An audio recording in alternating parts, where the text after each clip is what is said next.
একটা প্রশ্ন, যদি কাঁচা ফল, শাকসবজি, স্প্রাউটস, বাদাম এত উপকারী হয়, তাহলে বেশিরভাগ ডাক্তার প্রেসক্রিপশনে কেন লেখেন না? সত্যিটা শুনলে আপনার ভাবনা বদলে যাবে। দেখুন, প্রথমেই একটা কথা পরিষ্কার করি, সব ডাক্তার খারাপ না, আর সব কাঁচা খাবারও সবার জন্যে নয়, এটা বুঝে নিন আগে। কিন্তু সমস্যা কোথায় জানেন? আজকালকার সমাজে যে ডাক্তারদের শিক্ষা, মেডিকেল এডুকেশন যেটাকে বলছি আমরা, মূলত রোগ নির্ণয়, ঔষধ, সার্জারি আর জরুরি চিকিৎসা কেন্দ্রিক। খাদ্য দিয়ে রোগ প্রতিরোধ বা জীবনশৈলী বদলে সুস্থতা শেখানো হয় তুলনামূলক খুবই কম। মানে তারা আগুন নেভাতে শেখেন, অর্থাৎ ডাক্তাররা, আজকের সমাজের ডাক্তাররা আগুন নেভাতে শেখেন, কিন্তু আগুন লাগা আটকাতে শেখানো হয় কম।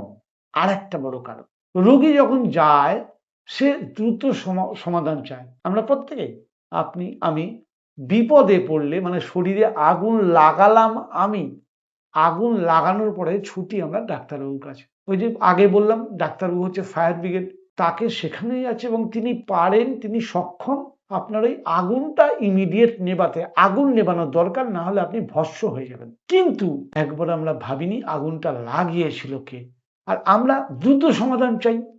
মাথা ব্যথা ইমিডিয়েট কমাতে হবে, ট্যাবলেট দিন। অ্যাসিডিটি ইমিডিয়েট অ্যান্টাসিড দিন, সিরাপ দিন।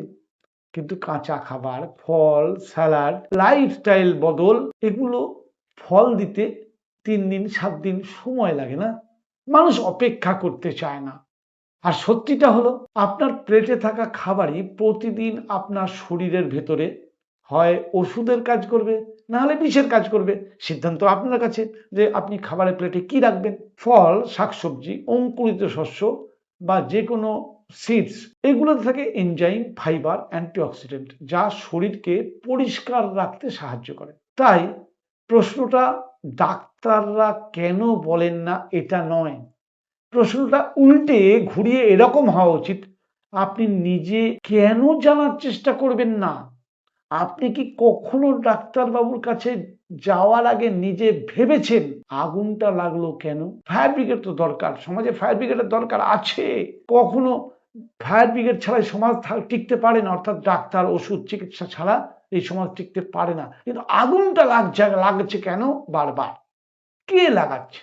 কারণ শেষ পর্যন্ত আপনার স্বাস্থ্য আপনারই হাতে। যদি আপনি চান, আমি বলি কোন 5টা খাবার শরীরকে ভেতর থেকে বদলে দিতে পারেন, তাহলে এখনই ফলো করুন এবং কমেন্টে লিখুন। আমি অবশ্যই আগামী পর্বে আপনাদের জানাবো কোন 5টা খাবার খেলে আপনি সমস্ত সমস্যা থেকে নিজেকে মুক্ত রাখতে পারবেন এবং আগুন লাগার প্রবণতাটা কমতে শুরু করবে।